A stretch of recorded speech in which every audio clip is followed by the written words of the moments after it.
Ben, mon dernier bouquin est parti d'un constat que j'évoquais tout à l'heure, c'est que, comme tous les gens qui sont allés aux États-Unis, si tu veux, tout le monde remarque qu'il y a des drapeaux américains partout, sur les barbecues, sur les voitures, sur les maisons, etc. Bon. Et donc, je me posais cette question, c'est-à-dire comment est-ce que peut-on être si fier d'une identité nationale qui a quand même été esclavagiste, génocidaire, raciste, ségrégationniste jusqu'aux années 60 et impérialiste. Bon, donc, je rentre dans une librairie et je dis au type, je voudrais voir vos manuels d'histoire. Le type me dit, mais il n'y a pas de manuel d'histoire. Pour une raison assez simple, c'est qu'il n'y a pas de ministère de l'Éducation nationale. Ah, ciel, comment peut-on vivre sans le ministère de l'Éducation nationale? Il me dit, non, c'est de la compétence de chaque État. Et donc, tu imagines que la guerre de sécession racontée en Californie, en Caroline du Nord, c'est pas tout à fait pareil. Et il me dit, d'ailleurs, moi-même, c'était un type cultivé, il disait, j'ai fait 3 années d'histoire, c'est une année d'histoire américaine, une année d'histoire du monde, et puis non, 2 années d'histoire, c'est tout. Et puis après, il était passé dans le supérieur. Bon. Et donc, je me suis dit, mais c'est quand même étonnant, puisque nous, notre identité nationale a été faite par l'éducation. Hein, c'est par les grands programmes Troisième République. Or, aux États-Unis, l'identité nationale, finalement, l'unité nationale a été faite par le cinéma, par Hollywood. C'est-à-dire qu'Hollywood est le seul à finalement avoir eu un discours qui a couvert la totalité du public américain, puisque l'école ne jouait pas ce rôle. Donc, je me suis amusé à remonter l'histoire du cinéma en me disant, mais finalement, comment est-ce que Hollywood a construit le discours sur l'identité américaine par rapport aux autres? Bon. Et alors, ça m'a d'autant plus fasciné que dans le cinéma muet, le premier à être diabolisé, c'est le noir. Le noir parce que, en gros, l'interrogation, c'est est-ce que ces gens-là valaient la peine qu'on se massacre pour eux? Bon. Alors ça, il y a un certain nombre de films muets, comme La naissance d'une nation, etc., qui sont des films considérés comme les plus racistes des États-Unis, hein, y compris par les Américains, mais qui reviennent sur l'idée que le Ku Klux Klan est une espèce de protection défensive contre les carpetbaggers, c'est-à-dire les types qui arrivent du Nord pour acheter des grandes propriétés, des Noirs qu'on a libérés et qui veulent se venger, etc., etc. Donc c'est un film raciste, mais il est considéré comme un grand classique du cinéma américain. Donc dans ces films noirs, si tu veux, qu'on va avoir dans l'époque du cinéma muet, les stéréotypes sont très classiques. Bon, t'as la mama. La maman, c'est elle qui s'occupe des enfants, elle est gentille, elle boit un peu comme ça, tu sais. Il y a la petite fille idiote, tu regardes par exemple Autant n'emporte le vent. Tu as l'oncle de Tom, tu as The Buck. The Buck, c'est le type qui est le gros musclé qui veut se taper une blanche. Et puis tu as le abruti qui est sur le bord du Mississippi et qui joue du banjo toute la journée. C'est les stéréotypes, il y a des bouquins très très documentés sur le sujet. Bon. Après, on va passer... Alors, le cinéma n'a jamais répercuté les luttes sociales des Noirs dans les années 60. Hein. Il a fallu que les Noirs se prennent par la main pour créer ce qu'on appelait la Blaxploitation, c'est-à-dire le moment où c'est du cinéma noir fait par des Noirs. Après le noir, tu as eu le rouge. Le rouge, c'est 2700 westerns. Hein. Comme tu le sais, tu en as peut-être vu une trentaine ou une quarantaine. 2700, non. Moi, je m'en suis tapé un certain nombre, parce que sur les chaînes comme Paramount et machin, il y en a un certain nombre qui sortent en série. Alors, le rouge, ben c'est le sauvage. D'abord, il est sauvage puisqu'il est à moitié nu. C'est celui qui refuse la civilisation, puisqu'il va résister aux colons. Bon, il a une femme, de temps en temps, dont on peut montrer les jambes, parce que quand même, rappelle-toi, les femmes de cow-boys, c'est quand même plutôt la grosse robe avec la crinoline et tout ça. C'est le type qui est cruel et sauvage, puisqu'il fait quand même le scalp, le poteau de torture. Et donc, ça va être une légitimité du massacre. Je pense qu'Hollywood a tué plus d'Indiens, d'ailleurs, que les guerres indiennes, hein, je pense.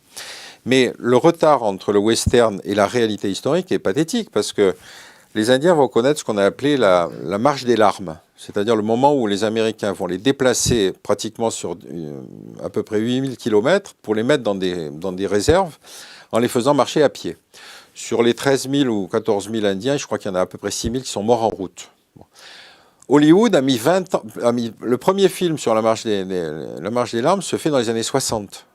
Or, tu vois, les 2700 westerns dont je te parle, c'est entre 30 et 54 à peu près. Bon. Donc le rouge, après ça, on passe au jaune. Alors le jaune, c'est l'époque Dr Fu Manchu, c'est l'arrivée des Chinois pour construire la Transpacifique. Et donc, le Chinois, ce Dr Fu Manchu, c'est le mec cruel qui passe son temps à faire des tortures et qui est particulièrement perfide. Alors, je reviens quand même là-dessus. Le héros du film, il est toujours joué par un blanc grimé. Hein. De temps en temps, il est peint en rouge, de temps en temps, il est peint en jaune, mais c'est toujours un acteur bankable qui doit... Donc, ça va être Christopher Lee qui va jouer une 6 ou 7 des 13 versions de Fu Manchu. Alors, le jaune, c'est l'avantage, c'est que c'est une catégorie générique. C'est-à-dire, il est chinois au départ. ensuite il va devenir japonais pendant la guerre, ensuite il va devenir coréen après-guerre, puis ensuite il va redevenir chinois, si tu veux, ou il va devenir vietnamien, puis ensuite il va devenir chinois. Bon. Donc l'avantage, c'est qu'au moins tu peux utiliser les mêmes acteurs. D'ailleurs, les acteurs chinois qui n'arrivaient pas à trouver de boulot avant-guerre vont devenir tout à coup des japonais, puisque finalement, là, on a besoin de chinois, qu'on ne va pas utiliser des japonais américains, puisque là, ils sont dans les camps. Bon. Donc ils vont devenir tout à coup les soldats japonais. Je t'ouvre japonais. une parenthèse, explique à nos auditeurs les camps de rétention administratifs de l'époque. Bah, si tu veux, il s'est passé que dès qu'il y a eu l'attaque de Pearl Harbor, qui a quand même été une attaque qui a traumatisé considérablement les Américains, puisque c'est une attaque sans déclaration de guerre, etc. Donc il y a eu tout un mouvement de réaction, d'arrestation de Japonais américains, en pensant qu'ils étaient des traîtres en puissance, des espions en puissance. Donc on les met dans des camps de détention, avec effectivement où ils vont rester pratiquement toute la guerre. Moi je reste sur le plan d'Hollywood, si tu veux, il fallait du jaune. Donc le jaune, on a pris les Chinois. Donc c'était quand même une époque où il y avait un racisme anti-japonais très virulent. Il y a des photos de travailleurs chinois qui avaient sur le dos « I am not Jap, I am Chinese ». C'est-à-dire que le type était obligé de préciser qu'ils étaient chinois. Je te coupe, ouais. et je nous recentre dans notre époque. Est-ce que nous, en Europe, on est en train de faire la même chose avec nos migrants ? Non, je ne crois pas. Je ne crois pas parce que, si tu veux, notre rapport... Enfin, la fonction d'Hollywood a été de construire une grande mythologie nationale. Je reviens à mon point de départ. Donc, le postulat, c'est que vous êtes dans la meilleure société du monde, donc l'autre ne peut être qu'un envieux, un jaloux ou un ennemi. Bon. Et donc, si tu fais la succession, c'est-à-dire qu'après le noir, le rouge, le jaune, tu as le basané, faut pas l'oublier quand même, le mexicain, ensuite tu as le blanc qui va être le film d'espionnage, et puis maintenant tu es dans l'arabo-irano-terroristo-musulman. Bon. Donc si tu veux, tu as un continuum de la production idéologique hollywoodienne qui est très caractéristique. Et on n'a rien d'équivalent. On n'a rien. Notre premier film, si tu veux, sur la guerre d'Algérie, par exemple, se fait 20 ans après la fin de la guerre d'Algérie, c'est Avoir 20 ans dans les Aurès, qui est un film qui reconnaît la légitimité de la guerre d'indépendance algérienne. Les premiers films critiques sur la guerre du Vietnam, que ce soit Hamburger Hill, que ce soit tous les films qu'on a tous vus sur le Vietnam, sont tous centrés sur la souffrance du soldat américain. Il n'y a jamais un Vietnamien positif dans ces films. C'est-à-dire que la différence idéologique entre tout ça, c'est qu'on fait la fonction d'autocritique vis-à-vis de l'autre, ce que les Américains ne font pas. Ils sont d'autant plus critiques vis-à-vis de leur situation intérieure, alors là c'est une liberté totale de critique, mais dès que ça touche à l'autre, il y a une espèce de barrage idéologique. Revenons à nos migrants. Les flux migratoires en Europe. Oui. T'anticipes ça comment ? Bah, écoute, on est dans une situation où si tu te mets du côté du position du politique, le politique, il est coincé entre deux fonctions. Le droit d'asile, qui est un droit de protection des gens qui sont massacrés pour leur sexe, leur culture, etc. Et puis le flux économique. Bon. Le flux économique, ça, de ce côté-là, le président a été très clair, c'est-à-dire on ne peut pas aujourd'hui accepter tout migrant sous prétexte qu'il est effectivement dans une situation de pauvreté. La difficulté, c'est effectivement d'appliquer le... Pardon ? De les stopper déjà ? Bah, d'abord, la question, c'est de les stopper. Est-ce qu'on va construire le mur ? C'est pas sûr qu'on construise le mur. Pour d'autres, on est plutôt dans une négociation pour gérer, si tu veux, dans les pays qui sont au contact des départs.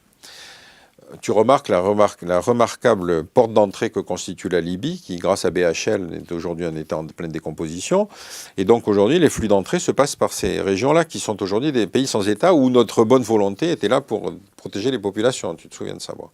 Donc, on a aujourd'hui ouvert un certain nombre de portes. On a effectivement négocié avec la Turquie pour qu'une partie de ces réfugiés se passe dans ces États-là. Alors, on a négocié en payant, c'est ça ? Attends, je fais une petite incidente. Aujourd'hui, les pays les plus vides et les plus riches sont ceux qui accueillent aucun migrant. Ce sont les pays du Golfe. Les pays du Golfe n'accueillent aucun migrant. Pour une raison assez simple, c'est qu'ils n'ont jamais signé les conventions internationales sur les réfugiés. Pour une raison assez simple, c'est qu'ils ne veulent pas prendre des chiites, ils ne veulent pas prendre des non-musulmans, ils veulent prendre que des sunnites. Et donc aujourd'hui, le mur dont tu parles, il est construit au nord de l'Arabie Saoudite, il est plus long que le mur israélien sur les territoires occupés, et il est destiné essentiellement à empêcher les migrants d'entrer dans les pays du Golfe. Donc je m'étonne un peu, si tu veux, qu'on se flagelle nous-mêmes en disant « on en a, regardez ce qu'on fait, etc. » Au lieu d'aller poser le problème sur la table des pays de la région, qui ont des moyens, de l'argent et de l'espace, et sans jamais leur faire le moindre remords. Bon. L'Arabie Saoudite, c'est pas la densité de la Hollande quand même. Bon. Donc on pourrait très bien, si tu veux, avoir une posture diplomatique, mais qui, encore une fois, ne veut pas vexer tous ces pays qui sont parmi nos bons clients. Donc on est dans cette situation étonnante où moi je suis assez distancié, si tu veux, sur la critique de notre posture. Bien sûr que c'est un drame humain, bien sûr qu'il faut les accueillir dans les formes les plus dignes possibles, mais il reste le problème politique, c'est qu'on n'est pas dans une situation où on peut accueillir du flux économique de migrants cherchant du travail, parce qu'on n'est pas dans une situation où on ne peut pas expliquer à des chômeurs français que notre générosité va jusque-là. Et sur la question du droit d'asile, on revient sur un problème important qui est celui qu'on a connu avec les attentats terroristes. C'est qu'aujourd'hui, le droit d'asile était conçu dans les années 50. On a signé des grandes conventions internationales parce que tous les pays occidentaux avaient refusé les juifs apatrides que chassait Hitler. Donc après-guerre, on a fait notre autocritique et donc on a signé des grandes conventions sur la protection des réfugiés persécutés pour des raisons de sexe, pour des raisons de religion. Et donc tu ne peux pas refuser un réfugié s'il présente ces caractéristiques-là. Bon. C'est la raison pour laquelle les pays du Golfe n'ont jamais signé ces conventions. Mais aujourd'hui, on l'a vu avec l'exemple du Londonistan, si on accueille un réfugié uniquement parce que dans son pays, il est persécuté pour des raisons qui peuvent être éventuellement des actes terroristes, c'est-à-dire que quand tu combines ça avec la jurisprudence de la Cour européenne, on dit on ne peut pas l'expulser parce qu'il risque d'être torturé chez lui ou condamné à mort. Ça a été la constitution du Londonistan.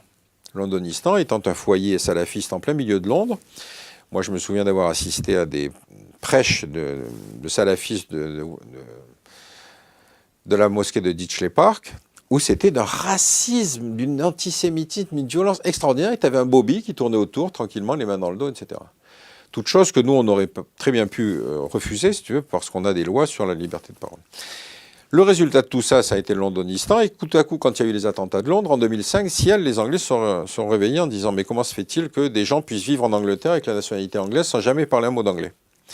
Donc le réexamen de la politique de droit d'asile, c'est de dire aujourd'hui, comme on l'avait dit à l'époque des réfusniks, le droit d'asile est réservé à des gens qui sont des défenseurs des libertés. Tu vois ce que je veux dire ? Or, tu prends des exemples de trous dans notre dispositif où tu as des quartiers salafisés qui se sont constitués à partir de réfugiés auxquels on offre, si tu veux, le droit d'asile, alors que, à mon avis, ils n'y auraient pas droit. Donc, si tu veux, on est dans pleine époque d'un réexamen à la fois de ce concept de droit d'asile et celui, évidemment, des migrants, pour lequel, de fait, c'est la loi qui a été proposée par le gouvernement, c'est-à-dire, encore une fois, tous les migrants n'ont pas automatiquement droit à être sur le territoire français. Revenons à Hollywood, Hollywood. Mm-hmm. Comment ça va se déployer sur les populations européennes ? Comment ça s'est déjà déployé Tu parles de quoi si tu veux, le cinéma a donc été quand même un des éléments les plus efficaces du soft power américain. Rappelle-toi que dans l'immédiate après-guerre, un des éléments de la négociation, Blum, qui est redevenu Premier ministre, va chercher une aide exceptionnelle aux États-Unis. Et dans la négociation d'ensemble, Hollywood va essayer d'imposer ce qu'on appelle le plan Bloom-Burns, c'est-à-dire l'ouverture des salles européennes au cinéma américain. Et donc à ce moment-là va commencer un succès d'autant plus grand que tout le cinéma européen parle de drame de la guerre, de l'occupation, de la résistance, etc. Alors que le cinéma américain arrive avec du happy end, avec des tas de films où tout le monde est content, où c'est enthousiaste, etc. Et des films où tu as des héros positifs. Bon. Donc tout ça va être un énorme succès qui va largement contribuer à ce succès du cinéma américain. Et pour en mesurer l'efficacité, je fournis dans le livre un sondage assez extraordinaire qui a été fait en 4 épisodes, c'est-à-dire en 45, en 60, 70 et puis jusqu'à 2000. Bon. Et la question est toujours la même, c'est-à-dire, selon vous, qui a été le pays qui a le plus contribué à la victoire de 45 ? Donc en 45, c'est l'URSS à 60%. Et puis au fur et à mesure, pendant la guerre froide, tu vas voir que le rôle de la Russie va diminuer, puis le rôle des États-Unis va croître. Et la même question posée en 1990 ou en 2000, c'est les Américains qui ont le plus contribué à la victoire. Or, on est sur quelque chose qui est un fait objectif. Tu sais que les Américains sur l'ensemble des théâtres ont perdu autant de monde que la Russie dans la seule bataille de Stalingrad. Donc c'est difficile de sortir de cet épisode. Mais tu vois comment se façonne une idéologie collective. Et donc aujourd'hui, tu as effectivement une machine qui a une très forte capacité d'influence. Et en sens contraire, les Américains sont très fermés à l'arrivée de cinéma européen. Ils achètent un film et ils l'américanisent. Par exemple, Nikita, c'est devenu nom de code Nina. Tu as les mêmes séquences plans, les mêmes découpages, etc. Mais le tout avec des acteurs américains. Et le côté le plus cocasse, c'est le film La Marche de l'Empereur, parce que c'était en fait un documentaire avec une voix off. Et à partir du moment où, comme ça a été un succès mondial et qu'il a été acheté aux États-Unis, la voix off est devenue une voix américaine. Donc tout le monde est aux États-Unis convaincu que c'est un film américain. C'est-à-dire que les pingouins, ils n'ont pas de nationalité. Ça, il faut reconnaître. Ce formatage de l'opinion publique depuis des décennies, est-ce que ça va... comment te poser la question? Est-ce qu'on n'a pas abruti les gens tellement profondément qu'ils n'ont plus la capacité à comprendre les rouages et les racines de l'histoire et ce qui nous projette dans le futur? Est-ce qu'ils sont devenus malléables par un pouvoir politique qui a besoin de ça? Moi, je ne sais pas. Il faut reconnaître que les élections, ça a un avantage, c'est que ça crée des surprises. Donc, je ne suis pas sûr que, si tu veux, le formatage de l'opinion publique soit un fait avéré. Pour beaucoup de raisons, parce qu'on est tous composés de multiples variables, si tu veux, qui font qu'à un certain moment, on va voter d'un côté, d'un autre côté, qu'on va trouver qu'un homme politique a une qualité ou une autre, etc. etc. Donc, je ne suis pas convaincu que les gouvernants puissent faire aux populations exactement toujours ce qu'ils ont envie. Il y a des moyens de soft power, ça c'est vrai, sur les relations internationales. C'est sûr que, par exemple, on le voyait bien à l'époque de l'Union soviétique, la propagande a été inventée quand même au XXe siècle. Hein. La propagande, c'est de la publicité politique, et la publicité, c'est de la propagande commerciale. Donc on avait les mêmes techniques, si tu veux, pour arriver à convaincre une opinion, soit d'acheter un produit, soit d'acheter un dirigeant. Ça marchait dans certains cas, ça ne marchait pas dans d'autres. Donc heureusement, ce n'est pas une science exacte, la propagande. On conseille d'ailleurs le bouquin Propaganda. Question d'Internet. Rôle des jeux vidéo, point d'interrogation. Des jeux vidéo américains, Call of Duty, Battlefield. Ça te parle pas? Ça me parle pas, je fais pas de jeux vidéo. Ça remonte à quand la dernière fois que tu as touché une manette? J'en ai jamais touché une.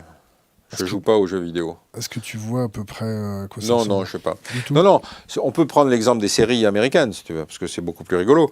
Les séries, donc, sont une nouvelle production hollywoodienne, dont tu connais la logique, c'est-à-dire qu'il y a un épisode dans lequel on pose une problématique, mais qui enchaîne tout de suite sur une seconde problématique, qui va te renvoyer à l'épisode suivant, qui lui-même va te renvoyer. Et donc, ces séries-là, moi, c'est le contenu idéologique de ces séries qui m'amuse.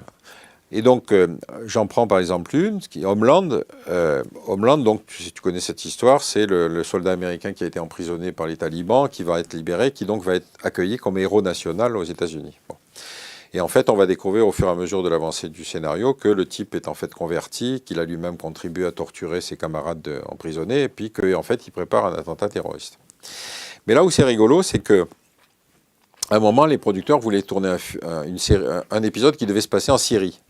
Évidemment, il n'était pas question d'aller en Syrie, donc ils le tournent en Afrique du Sud, ce qui est normal, puisque c'est le pays le plus proche. Tu parles des fameux tags Ah oui, alors justement, ils recrutent des musulmans locaux, et donc à qui on demande de jouer le rôle des méchants, des terroristes, etc. Et puis en plus, les types hésitaient un peu, parce qu'ils en avaient un peu marre, on les sollicite toujours pour jouer les méchants. Et donc, on leur demande en plus de faire des tags sur les murs pour montrer à bas l'impérialisme, à bas le sionisme, etc. Et donc, les types s'exécutent. Et ça a été un immense éclat de rire quand le film est passé dans les pays arabes, parce que tout à coup, en fait, ils avaient écrit « Ne regardez pas cette série est raciste, ça ne traduit pas la volonté des acteurs, etc. » Parce qu'il n'y avait personne dans l'équipe qui parlait l'arabe. Donc la construction de l'ennemi, c'était une construction spécifiquement hollywoodienne qui devait répondre à un scénario. Et donc, il y en a plein d'autres comme ça. Hein. Est-ce que tu connais la série Black Mirror? Black Mirror. Non, je ne crois pas. On te la recommande.